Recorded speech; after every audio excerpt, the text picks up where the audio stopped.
What we do when we start out on a project, now whether this is an apartment building or a development project like this, it doesn't matter. What we set up is a single purpose company, and I like to draw a pie chart to represent this company. And it can be an LLC or an LP, or a limited partnership or a limited liability company, is typically the two types of entity structures that we use. And if we made this a corporation, we would be selling stock. And if we made this a limited partnership, we'll be selling partnerships. And if we are making this a limited liability company, we'll be selling memberships. So those are all basically synonymous according to what type of entity structure you put together on. So what we do is my partner and I will create this company and we'll split it into pieces. And usually we'll take a 50% stake on one side, and then we'll fractionalize the interest of the other side. And so just to give you a quick and dirty understanding of how this works, if I needed to raise $1 million to do this project, I might create 10 units or 10 shares available that would sell for $100,000 a piece. And in that case, we would raise the $1 million.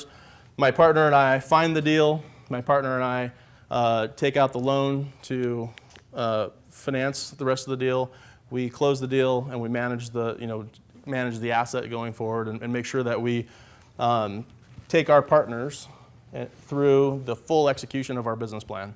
And so that's basically the quick and dirty, simple way on how capital gets raised and deployed into these kinds of projects. Form your entity, and then you're going to have a securities attorney, because we are forming a security when we're doing this.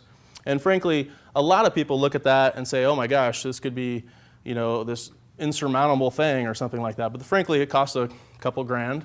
Have an attorney draw this up for you.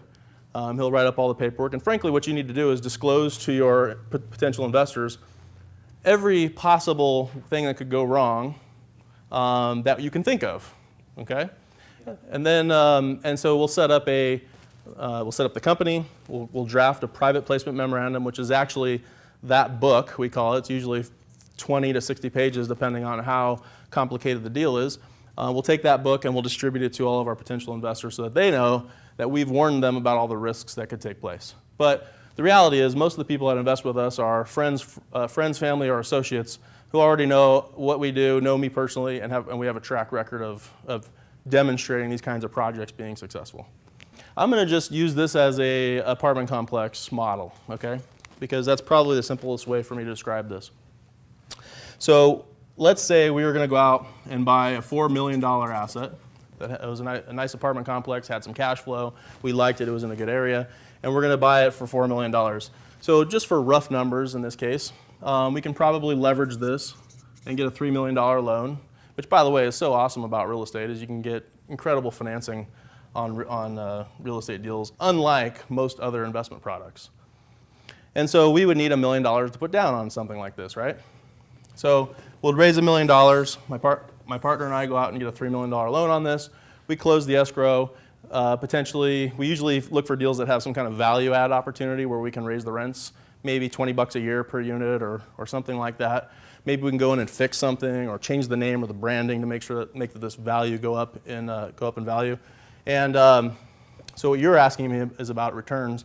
And so let's just assume that this asset goes up, has an appreciative value of 5% a year, and we hold this asset for 5 years. And if we're not talking compounded, I'm just using simple numbers, that would be a 25% increase of that $4 million asset, correct? And so 25% of $4 million is another $1 million. So in this theoretical model, we would have a $5 million asset. We'd still only owe $3 million in debt, but again, in real life, our tenants are paying down our mortgage, principal reduction every month, so we're actually growing our spread in an exponential manner. Value goes up, mortgage goes down, cash flow all along the way. Apartments are awesome.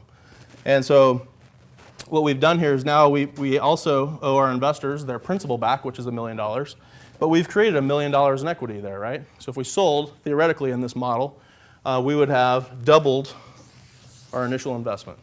Does that make sense? Does that answer your question? Yeah. So in this model where us as managers retain 50% and my partners get 50%, they're getting a 50% return just on the appreciation, just on the equity, not including cash flow, tax benefits, and all the other benefits that go into an apartment complex.